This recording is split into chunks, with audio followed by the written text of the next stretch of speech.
For over 20 years, brand experience agency Fieldwork has been challenging the ordinary. That's why we exist. Now, it's time for us to share insights we have gained to help you along your journey. My name is Josh, and I'll be your host. Ever since I was a little kid, I've been trying to figure out what the hell it's all about. In fact, I still am. Why do we do what we do, and why the heck don't we do what we want to do? This part. As a severely amateur adventurer with a few records to my name, children's charity supporter and worldwide keynote speaker, I've met some people. In this show, I'm going to have conversations with those that stick out, learn what they know about creating, pursuing, failing, and succeeding to help you challenge ordinary. In this episode, we're going to take an unconventional view on imposter syndrome. We want to understand what it is that makes us feel like we're imposters in the things that we do, because apparently we all feel that. So we went and met with Peyman, who is a biomechanical engineer at OsloMet, has been for about 17 years. He is also a martial artist, and he is a musician. This guy has some incredible insights. Oh, busy as usual, but I don't think you have a non-busy mode. Hey, Ozan, how are you? It looks like this is a platform, like an adult playground. Sorry, like an intelligent adult playground. What happens around here? We try to figure out how this sensory feedbacks information is processed up here. So biomechanical engineering is the application of engineering concepts and design principles to medicine and biology for healthcare purposes. Because brain is hungry for information. Yeah. It is just made to process information. So basically we just send light through the skull, and then we measure what comes back, and then we process this further and figure out which region of the brain is activated at what time. And because you have many light sources and detectors, you can make a sort of image. So that kind of maps out that general region because of that detector from that light source. And that means that you can look at the architecture of what is activated in what part of the brain. And what is it you're looking for in that? We understand how brain processes this information, then we can manipulate it. Rehabilitation can be differently. If there are stroke patients that have lost their sensation, we can have certain differences in how we treat patients. So is this kind of loosely connected to, or maybe directly connected to, like neuroplasticity? There you go. Yeah, okay. Absolutely. Right. I don't know, Josh, when I got the interest for this medical things. I always wanted to be something between these two entities, an engineer and a physician. Right. Yeah, since I was a kid. That was something that was a call. I don't know what it was. Do you, because you have had some pretty significant experience in that, I mean, bring biomedical engineering to life in Norway. I want to learn how to overcome imposter syndrome. Right. I want the tricks, and I want them to work now. Just like losing weight, right? Yeah. I want to lose weight immediately. 10 definitely. pounds it is. I want to be faster now, and I want to be better looking by lunch if we can do that.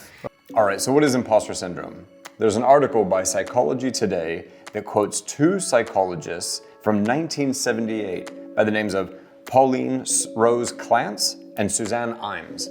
And they first discussed imposter phenomenon and their journey from students into teachers and still always feeling imposters in their career. So that's when we first started to hear about imposter syndrome. Since then, it has become very commonly understood as that damn thing that's making us feel like imposters on the thing we're working on. There's a lot of things that we will be good at, and we know that we're good at, and there's a lot of things that we're going to have doubt in. And almost the fact of just trusting the process, that imposter syndrome is something that we, dare I say, that we need, because if we don't have it, then we're full ego. Right. Or we don't care, then we're apathetic, if I'm understanding that right. And that's it's a sort of, we always have a tendency to make analogy to understand things better. Ego is not a bad thing. Right. Having doubt is not a bad thing. None of these polarities are negative in that sense, because there are no negative signals in our brain Wait, really? There's nothing that is negative in that sense. It's always positive signals, right? We are not built to have any negative processes, periods. Yeah. And just have it in mind that ego have always another side of it. It's like a polarity. So the other side is that all of a sudden you just doubt what are you, and then you doubt what is the existence of you, right? So that's where imposter syndrome comes in, right? So that's where you say, oh, maybe I'm not adequate enough. Maybe I'm not good enough. And that interaction all of a sudden becomes really strange in projects. Right? Yeah. So I've seen it back in time, but I mean, we're talking about really intelligent people. They are really good in certain areas, math, physics, whatever. But when these keys, interactions, comes into the picture, that polarity. Yeah. The ego polarity. Yeah, and then you're caught in between these poles and these polarities, right? And we all know that so feeling. Your ego is just pushing you up in something level and say, oh, here I am. And then the doubt comes in and says, you know, you don't know that much. You have no idea. Like you're going to get caught. You're going to get caught. Someone's going to find out you're not the right woman or man for this job. And like, that is something that is making it really hard. Therein lies imposter syndrome. Yeah. You know, and it's interesting because imposter syndrome, I've been fortunate enough to speak with many people about this, and I've certainly lived and experienced this myself. Oh, yeah. Anyone. Right now, this is our first episode, and Everyone I've got has imposter syndrome right now. Everyone has it always, And it's so interesting because as you say, everyone has it. Yeah. It's this ego polarity, and even the fact, Peyman, and even you saying that gives me a sense of peace in myself. Even that alone, that I feel like, okay, that I'm not alone in that. Even though this is something I walked in the door, I knew, because I've had these conversations with the folks before. But you illustrating this ego polarity. There's the one side of us that really wants to build us up because, you know, it's that pump up, you know, the mirror conversation, the post teeth brush chat we have with ourselves, like you've got this type of thing, or however. And then the foundation going, you sure? Are you sure about that, actually? What about this? Let me take a memory from the past and remind you of something you didn't do right. Right. And that doubt that you sort of get it growing in. Yeah. It is a strange one, right? It is a law of physics, actually, pull and push, right? So I don't know if you recall it, we have been talking about this with tensegrity back in time. Okay, so Peyman just mentioned tensegrity. And tensegrity is basically the universe's way of saying balance is everything. So in structural integrity, think about it not like the walls that hold up a building, but rather pulleys and cables keeping the structure together inside, where you need both sides for the structure to remain constant. So you have ego, as Peyman just talked about, and doubt. That's tensegrity.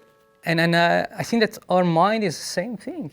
You just keep it in a certain way, and these polarities, of course, control it. The thing is that if one side takes over more than the other sides, then abnormalities comes into the picture, right? Yeah. And that's something that we have seen it with measurements with brain, right? So there's a certain symmetry. You see, this is a really strange structure, isn't it? Yeah. You see sort of a mirror of each side. Two sides are collaborating with each other. Back in time, old Greeks, they believed that feelings in one side, maybe logic on the other side. Yeah. This is a human nature, isn't it? We just compartmentalize things. We just place things in order. Yeah. But we know nature is not like that. Nature is a polarity in something that is crazily sort of structured. It doesn't need to be exactly that structure that you think and I think. Any projects, any sort of stuff that you get involved into it humbles you because it questions your capability, your capacity to deliver it. And that's why we have this law.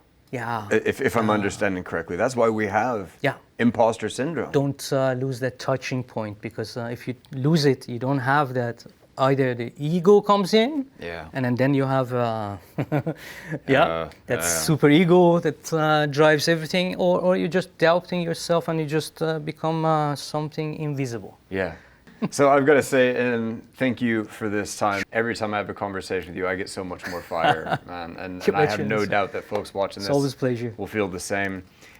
In a bit of a wrap up, I mean, how do we wrap up our conversations? There's so many things, but I feel that understanding that imposter syndrome is a bit of a law, and it's something that we need.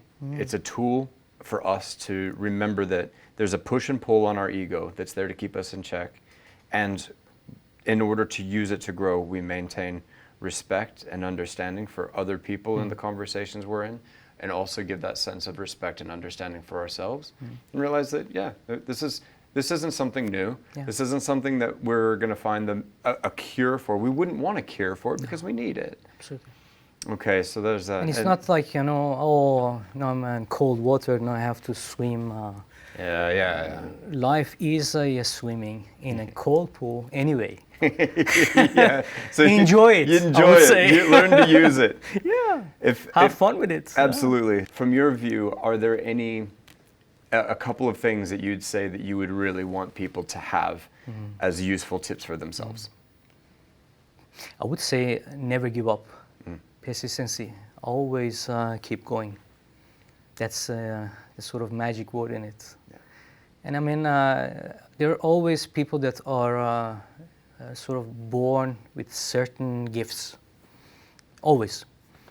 But it doesn't mean that people cannot achieve other things. Basic, but not giving up. Stand behind what you are, and then have that inside of your character. Yeah. That's what I would advise. Yeah. Learning is not something that you just have it in a certain period and then you're done. Yeah. Learning is a process that goes through all of your life, and it's something that again, unfortunately, some people forget. Thank you so much. Sure.